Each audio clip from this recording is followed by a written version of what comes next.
O som seco ecoou pela sala de reuniões como um tiro abafado. Não era um disparo de arma, mas a batida violenta da palma do CEO sobre a mesa de carvalho escuro, o som cortando o ar carregado e fazendo vibrar até os copos de água alinhados com precisão. Ele se inclinou para a frente, o rosto vermelho de raiva, a voz como um chicote estalando sobre todos. Mas não era para um diretor, nem para um executivo atrasado em um relatório milionário. Não. O alvo da fúria era uma mulher que estava ali apenas para recolher as xícaras esquecidas e passar um pano no chão polido, a faxineira. Ela, de uniforme simples e luvas de borracha, carregava um balde azul que contrastava com o brilho frio da sala.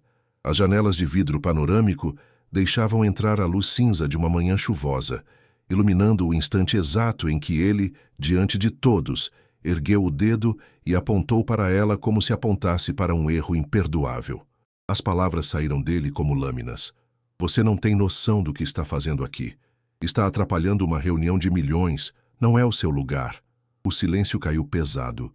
O tipo de silêncio que não é vazio, mas cheio de tensão, feito de olhares que não sabem para onde fugir. Alguns diretores abaixaram os olhos para as próprias anotações. Outros ajustaram a gravata, fingindo não ouvir. Mas todos sentiram a descarga elétrica daquela humilhação pública. A mulher, parada, segurava o cabo do esfregão como quem segura um cajado para não tombar. Seus olhos negros e profundos não vacilaram. Ela não se encolheu, não pediu desculpas, apenas deixou que as palavras dele batessem contra o muro silencioso que carregava dentro de si. O mundo dela era feito de silêncios. Silêncios de madrugada, quando limpava corredores desertos, silêncios de ônibus, voltando para casa com o cheiro de produtos de limpeza impregnado na pele, silêncios de dor antiga, que já não se manifestava em lágrimas, mas em um olhar que atravessava as pessoas e via mais do que elas gostariam de mostrar. Ela sabia que não estava ali por acaso. Sabia que a vida, com toda a sua rudeza, tinha o estranho hábito de colocar as pessoas no lugar certo na hora certa, mesmo que no momento isso parecesse um castigo. A chuva lá fora começou a engrossar, batendo contra o vidro com um ritmo quase hipnótico. A reunião, interrompida pelo ataque, tentava retomar o fluxo.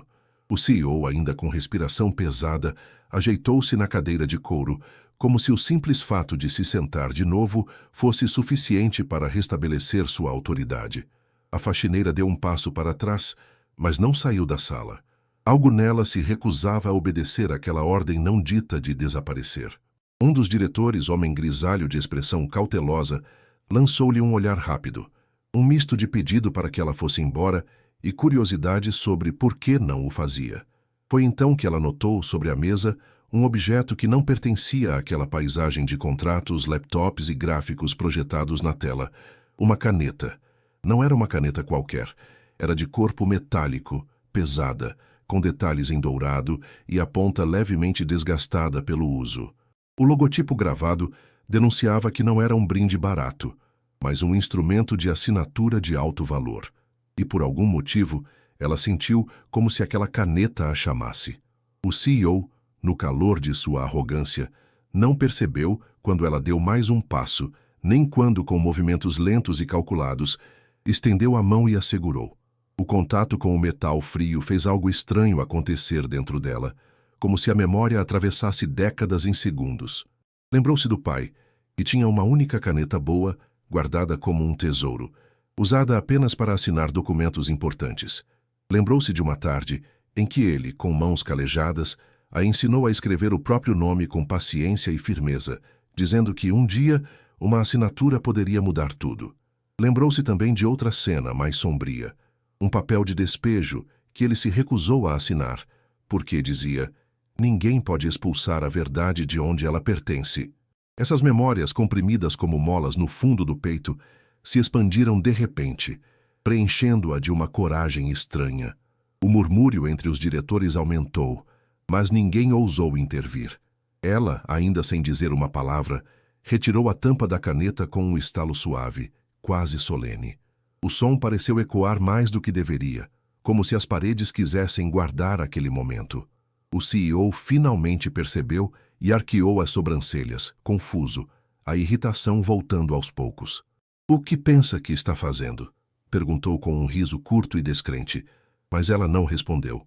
Abriu a pasta de papéis esquecida no canto da sala, não dela, mas de um dos advogados presentes, e folheou até encontrar uma folha em branco.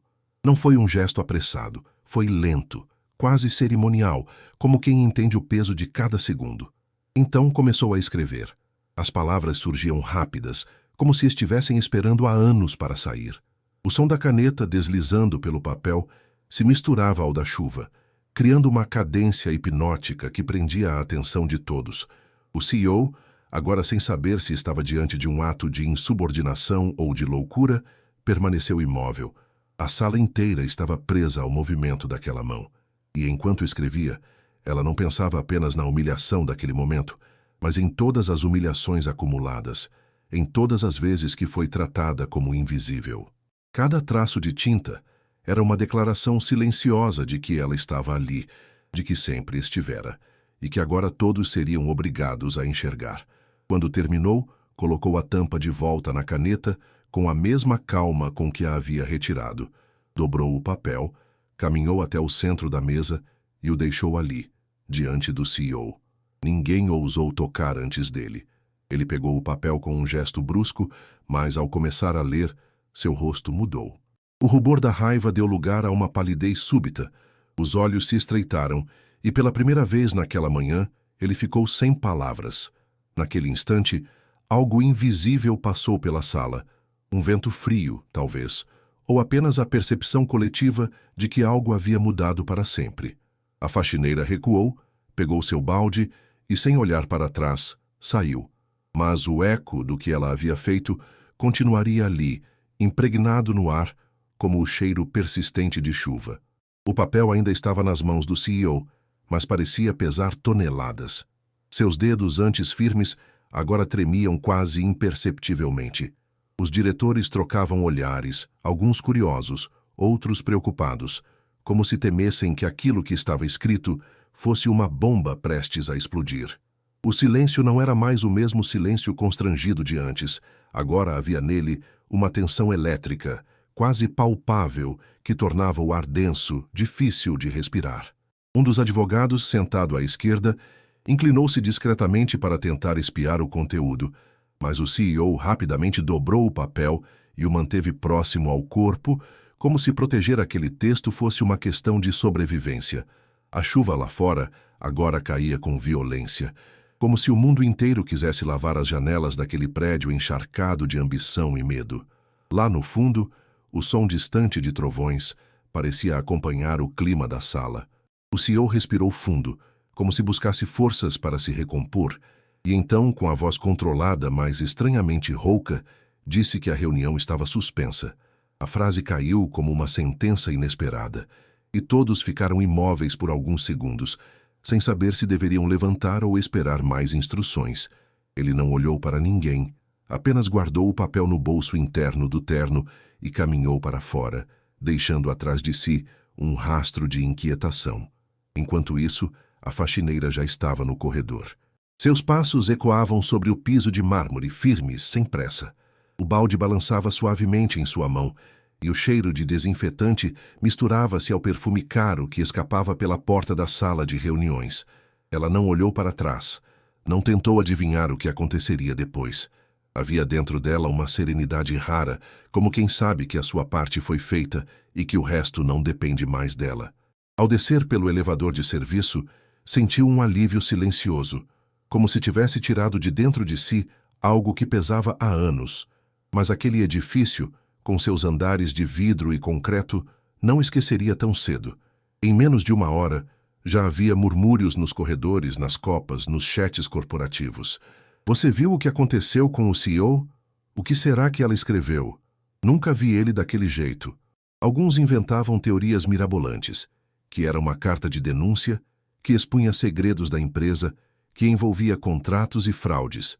Outros, mais sensatos, apenas reconheciam que o homem mais poderoso dali tinha sido silenciado por uma faxineira, e que isso por si só era um feito inédito. O CEO, trancado em seu escritório, sentou-se na poltrona de couro e retirou novamente o papel do bolso. Suas mãos ainda suavam. Ele o abriu devagar, relendo cada palavra com atenção. Não eram ameaças nem acusações diretas. Eram frases curtas, mas carregadas de um peso que não se media em gramas, e sim em verdades. Ela havia escrito nomes, datas e lembranças que ele preferia esquecer, momentos do passado que ele acreditava estarem enterrados. Um desses nomes, no entanto, fez seu coração acelerar de forma descontrolada. Era o nome de sua mãe. A lembrança veio como um soco. Uma casa pequena nos arredores da cidade, um cheiro de café no fogão a lenha e uma mulher que, antes de morrer, trabalhara por anos como faxineira. Ele tinha se envergonhado dela. Havia se afastado da própria história para construir uma imagem de sucesso que não deixasse brechas para lembranças humildes. Agora, cada palavra daquela carta era como se sua mãe, de algum lugar, estivesse olhando diretamente para ele. Ao mesmo tempo, um detalhe chamava a atenção. No final do texto, havia uma única frase, escrita com letras firmes e alongadas, quase como um sussurro transformado em grito. O lugar de alguém não é definido pelo chão que ela limpa, mas pelo peso que ela carrega e pela verdade que decide deixar no mundo. Ele leu aquilo repetidas vezes, e a cada leitura sentia que algo em sua armadura começava a rachar. Enquanto isso, a faxineira já estava em casa.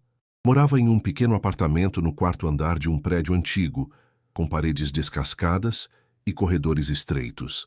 Ao entrar, tirou o uniforme e colocou água para ferver. Não ligou a televisão. Não mexeu no celular. Ficou olhando pela janela, a cidade molhada, as luzes refletidas nas poças, os rostos apressados lá embaixo. A carta que escrevera não tinha sido apenas para ele, mas para todos os homens que confundem poder com licença para humilhar. Era um lembrete silencioso de que, por trás de cada rosto invisível, pode haver uma história capaz de mudar o curso de qualquer reunião, de qualquer empresa, de qualquer vida. Na manhã seguinte, o clima na empresa estava diferente. Não era apenas fofoca. Era como se houvesse uma sombra pairando sobre todos os andares. O CEO não compareceu à reunião matinal. Em vez disso, enviou um comunicado para todos os funcionários, pedindo para que se reunissem no auditório no final do dia. As especulações aumentaram. Alguns acreditavam que ele iria anunciar a saída da empresa. Outros apostavam que se tratava de uma nova política interna. Mas ninguém imaginava o que realmente aconteceria. Quando o horário chegou, o auditório estava lotado. O CEO subiu ao palco com passos lentos, o olhar mais baixo do que o habitual. Não havia o brilho arrogante de outros tempos.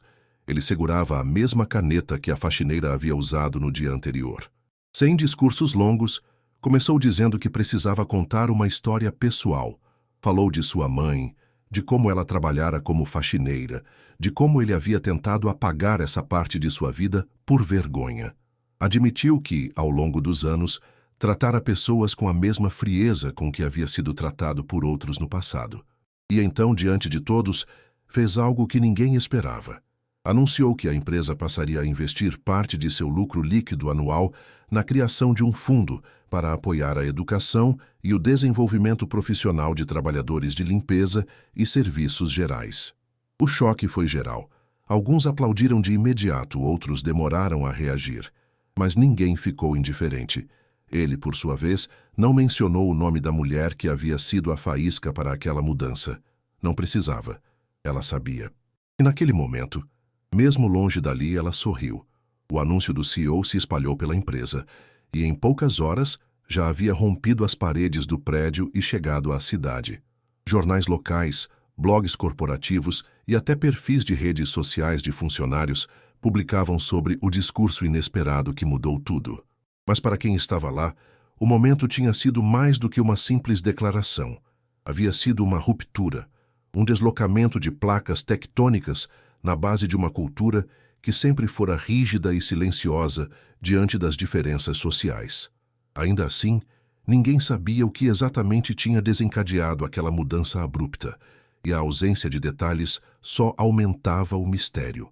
A faxineira, no entanto, não acompanhou o frenesi das notícias. Naquele mesmo dia, estava novamente no trabalho, limpando o hall de entrada de um prédio vizinho, com a mesma calma de sempre. A água escorria do esfregão, formando pequenos desenhos temporários no piso antes de serem apagados com mais uma passada firme. A vida dela não se movia na velocidade dos comunicados corporativos. Era feita de gestos repetidos, quase invisíveis, que sustentavam o cotidiano de outros. Mas dentro dela, algo tinha mudado. Não pela reação do CEO ou pelas medidas anunciadas, mas porque finalmente sentia que havia restituído algo que lhe fora tirado há muito tempo: a dignidade de falar, mesmo sem elevar a voz. No alto de uma das torres da empresa, o CEO olhava pela janela panorâmica, vendo a cidade cintilar sob o sol tímido que surgia depois de dias de chuva. A carta da faxineira estava sobre sua mesa, agora protegida por uma pasta de couro. Ele já havia lido aquelas palavras tantas vezes que poderia recitá-las de memória, mas sempre voltava ao papel, como se temesse que a força delas se dissipasse com o tempo. O peso daquela frase final, sobre o chão que alguém limpa e o peso que carrega, se transformara em um tipo de mantra silencioso. E, estranhamente, começara a perceber pequenas coisas que antes ignorava. O barulho distante do aspirador no fim do corredor, o cheiro de café que vinha da copa, o som do pano torcendo água no balde. Coisas que sempre estiveram ali, mas que até então nunca haviam sido dignas de atenção. Na semana seguinte, ele tomou uma decisão que para muitos pareceria irrelevante, mas para ele era um ato simbólico. Chamou a faxineira para seu escritório. Ela entrou com a postura tranquila de quem não esperava nada. Ele não estava atrás da mesa, mas de pé, ao lado da janela. Pediu para que ela se sentasse, mas ela recusou educadamente, dizendo que estava bem de pé. Ele então abriu a gaveta, retirou a caneta e a colocou sobre a mesa. Disse que quando ela a segurou, algo nele se quebrou, ou talvez algo nele tenha se consertado. Contou que não sabia se poderia reparar todos os erros do passado, mas que queria que ela ficasse com aquela caneta. Ela olhou para o objeto hesitante. Para ela, aquilo não era um troféu nem um presente caro. Era apenas um instrumento. Mas entendeu o gesto. Pegou a caneta com cuidado e, por um breve instante, sentiu novamente o frio do metal, como no dia em que escreveu a carta. E como naquela primeira vez, sentiu que a caneta não pertencia apenas a quem a possuía, mas a quem ousava usá-la para dizer o que precisava ser dito. Agradeceu com um aceno de cabeça, e antes de sair disse apenas: escrever também é limpar, só que às vezes é o coração que precisa ser varrido. Ele ficou parado, absorvendo aquela frase, como se cada palavra fosse uma chave, abrindo portas que nunca havia ousado tocar. Depois que ela saiu, permaneceu olhando para a porta fechada por alguns minutos, sentindo um peso diferente nos ombros. Não mais o peso da culpa, mas o peso da responsabilidade. Os meses passaram, e a política anunciada no auditório começou a tomar forma. Bolsas de estudo foram criadas, cursos profissionalizantes foram oferecidos, e aos poucos, histórias de trabalhadores que antes eram invisíveis começaram a circular dentro e fora da empresa. Fotografias de formaturas, relatos de promoções internas e pequenos vídeos de agradecimento foram compartilhados nos corredores, transformando o ambiente. Não era uma revolução completa. As desigualdades não desaparecem de um dia para o outro, mas era um passo, e para alguns, um passo imenso. A faxineira, por sua vez, não procurou se tornar símbolo de nada. Continuou sua rotina, às vezes no mesmo prédio, às vezes em outros, sempre com a mesma postura firme e olhar sereno. Para quem a via de fora, ela era apenas mais uma funcionária de limpeza. Para quem sabia, era a mulher que, com uma caneta, havia alterado o curso de uma empresa inteira. E, no entanto, ela não carregava isso como medalha.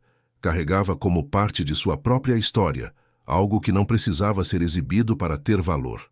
Certa manhã, muito tempo depois, ela passou pelo saguão da empresa e viu, perto do elevador principal, uma pequena placa de metal fixada na parede. Nela, gravadas em letras discretas, estavam as mesmas palavras que havia escrito no fim da carta. O lugar de alguém não é definido pelo chão que ela limpa, mas pelo peso que ela carrega e pela verdade que decide deixar no mundo. Não havia assinatura, mas ela sabia, e ao saber sorriu. Não um sorriso largo, mas um desses que se formam mais nos olhos do que nos lábios e que permanecem mesmo depois de a expressão se desfazer. Enquanto subia no elevador, o som das portas se fechando abafou o burburinho do saguão. No reflexo do espelho interno, ela se viu segurando um pequeno bloco de notas no bolso do avental e a caneta dourada, já com algumas marcas de uso, presa na borda. Tinha começado a escrever à noite em casa, histórias que guardava na memória. Histórias de gente invisível que sustentava o mundo em silêncio. Talvez, pensou, um dia reunisse tudo em um livro. Não para ganhar fama, mas para que ninguém se esquecesse do valor de um gesto simples e verdadeiro. Lá fora, a cidade continuava seu movimento implacável, como se nada tivesse mudado. Mas para ela e para alguns poucos que sabiam, havia algo diferente. Uma linha invisível ligava aquele dia chuvoso na sala de reuniões a cada nova oportunidade que surgia para alguém que antes não teria chance. E essa linha, embora invisível, estava gravada na memória de quem entendeu que poder e respeito não são a mesma coisa, e que o silêncio, quando carregado da verdade certa, pode ser mais ensurdecedor que qualquer grito.